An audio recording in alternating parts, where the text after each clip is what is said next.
let me ask you this. With today, because again, when we got into our species, it was different. Yeah. I come from bearded dragons and I loved it. But we didn't have the abundance of information and misinformation that all of these new hobbyists out there have. Yeah. So if you had to take, from your opinion, and equate today's crested gecko, Okay. because the crested gecko wasn't always an easy species to just come across. They weren't just dirt cheap. They weren't like at every pet store or every, even show. Yeah. So when it was still a coveted breed, in your personal opinion, what would you say is kind of that Gen Z version of the crested gecko? What's like the new or the hard thing? Kind of like you would say that people seem to cut their teeth on that are like Cresties, but have sort of the elusiveness Cresties had at the time.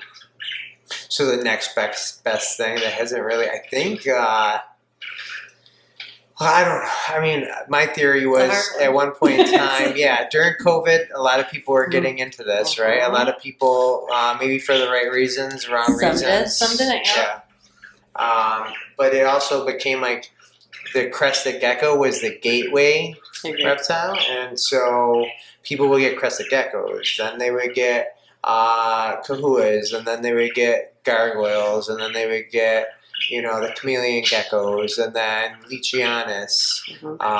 You don't see that as much, but I think like the next big thing besides crested geckos, and like crested geckos are still big. They just hit 2 albinos. It's amazing. So every time you think that the genes are gone for crested geckos, that's gonna it's gonna keep happening. That's gonna bump the hobby out for next 10 years or whatnot. I agree. But I think gargoyle geckos. I think gargoyles are coming the up next. too. Yeah, I kind of have a feeling on that. I think because of the fact that like a lot of times right now people are breeding, the red stripes or blotches but there's a lot you can work with and focus more on.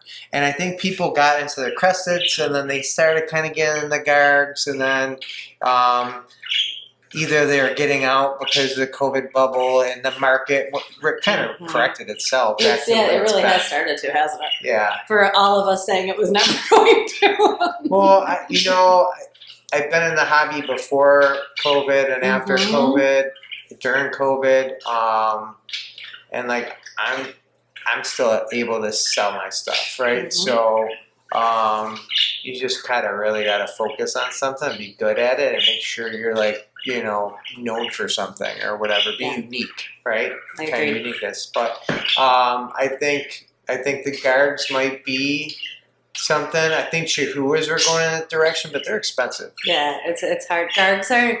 I feel like I agree with you on the gargs too, because there's the price point that fits. Yeah. They're still more expensive, and it's funny because it always does seem to be the new Caledonian species. Always.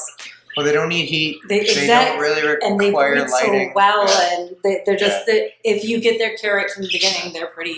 Oh, well, that's why crested Set geckos are the easiest of all. Set it and forget it, because really you have get to their do care much of right, that. they're happy. Yeah. Now, Now, and I feel like gargs are similar. tricky. A little bit more finicky when it comes to breeding. They do like to be a little bit longer, which I'm fine with. And then chihuahuas are pretty tricky because They're they have so calcium funny. crashes. So, but they're more intelligent, more fun to watch. Very engaging, and they're not as nippy as gargs are. That's what I've noticed. Yeah. Man, I got guards. They're not. I've never been bit by one. I have a couple that are fierce. Yeah, the leeches, different story. But you get what you get on those. Yeah, leeches. They call them the natives call them the devil in the trees for a reason. Well, because they growl at you. Yeah, that's very true. It's very true.